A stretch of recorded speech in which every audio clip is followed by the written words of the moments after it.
Poranda akibat hutan setan gunduli, ulah mereka petinggi mencari kaya, rakyat di desa tanpa mereka peduli, ulah petinggi rakyat menderita.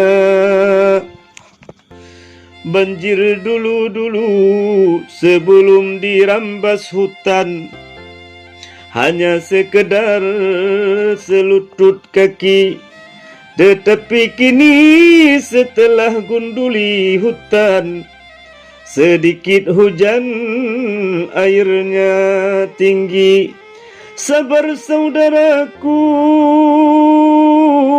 yang ada di Padang, saudara yang di Medan juga jangan tangisi. Kami di Aceh penuh tangisan banjir tamiang yang dahsyat sekali. Kota Langsa pun banyak korban, Aceh Timur pun seakan ditelan bumi. Aceh Utara dan Biren pun air bandang, lumpur tergenang di Pidijaya.